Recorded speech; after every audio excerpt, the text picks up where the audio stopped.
Well, back at CinemaCon, we got our look at the first trailer of Avatar: Fire and Ash. And then not too long ago, they dropped the first trailer online. Well, guess what? They just dropped another trailer.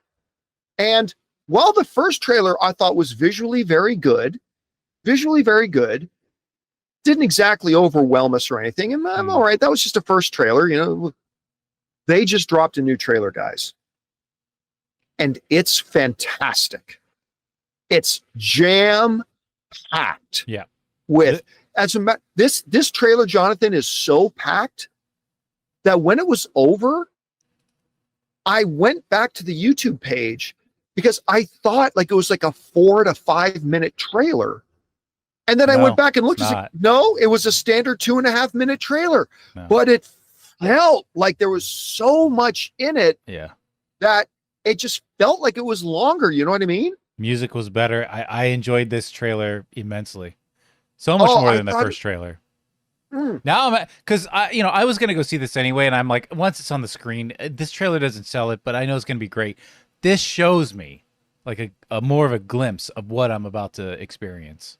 Well, right. And that's kind of the pattern, right? With trailers these days. Normally now first trailers are just here's a little bit of a feel for this new thing we got coming. It isn't normally now until like the second or third trailer that they start telling you what it's about and give you more context for everything.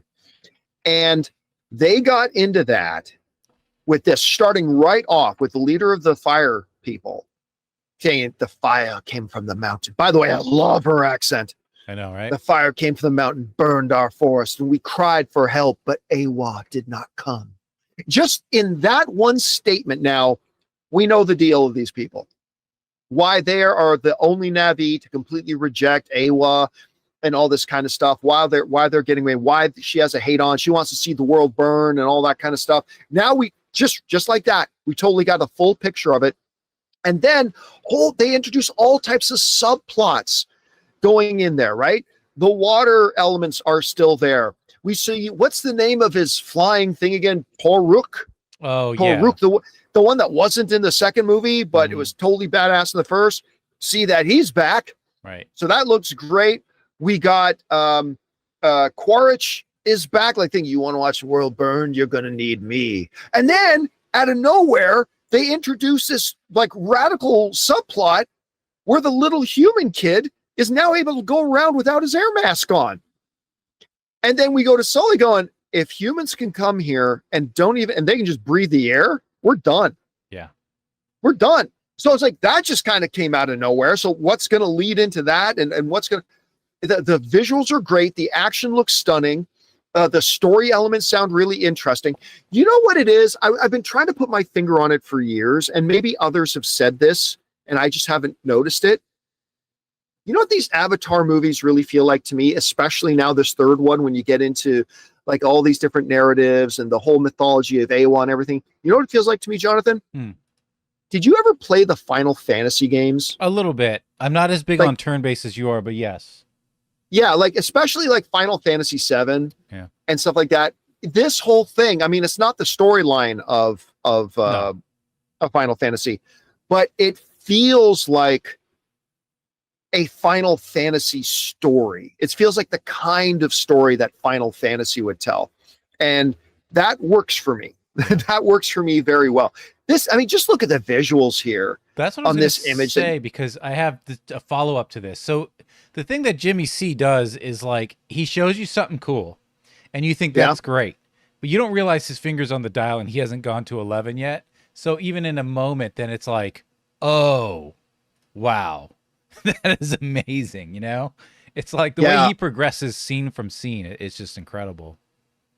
So now it's just a matter of, by the way, have we gotten a runtime? I don't think we've gotten a runtime on the movie yet. Let me double check, but I don't think it's going to be short. I don't think he's probably got a final cut done of it yet. So we definitely don't have a runtime yet. But I'm going to go out on a limb. I'm going to say 3 hours. I'm not saying it should be 3 hours. I just have a feeling with everything I've heard. As of now on James Cameron say on Box Office, it says 3 hours and 12 minutes. How accurate that is, I don't know. Yeah, because I don't think he's got a final cut done yet. So it'll be interesting if that changes, but it says 3 hours and 12 minutes as of right now. Yeah, it'll be over 3 hours. I have very little doubt it'll be over 3 hours. So anyway, we'll see how that goes. This anyway, scene, guys. This scene right here real quick, I was like, uh-oh. Is this The Last of Us? She's getting the fungus. Yeah, well, no, that's Awa. Yeah, it's Awa's spirit, yeah. That's the human kid, isn't it? Yeah, you know what? Until just now, or yes, is that, it is. I can't even tell. Is that the human kid or one of the Na'vi? No, because that's the kid. That look at his hair. Okay. And that could is be that why he can breathe? Right, maybe. I don't know. Anyway, I thought the trailer was fantastic. I really did.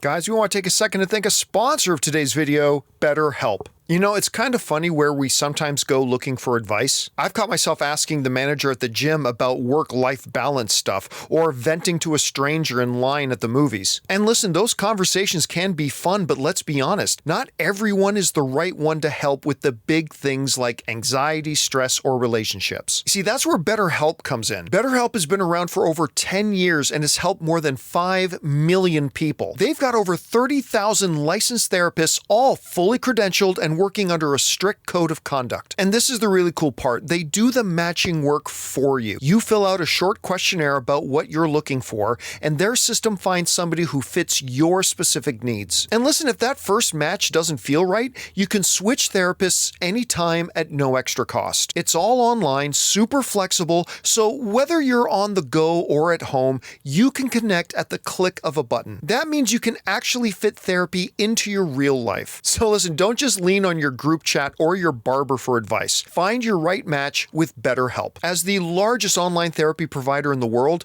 BetterHelp can provide access to mental health professionals with a diverse variety of expertise. Find the one with BetterHelp. Our listeners get 10% off their first month at betterhelp.com/Campea. That's BetterHelp, HELP.com/Campea. Anyway, guys, question is for you. What did you think of the new trailer for Avatar Fire and Ash? Did you like it as much as I did? Maybe you didn't like it all that much. Maybe you're excited about the movie. Maybe you're not. Whatever you guys think, jump down to the comment section below and let us know your thoughts. Hey guys, thanks so much for watching this video. Make sure you like the video, leave a comment, and subscribe to our channel. And don't forget, we have a daily podcast called the John Campea Show podcast, available on Apple Podcasts, Spotify, or your favorite podcasting app of choice. Go and subscribe to it today so it'll be there when you need it.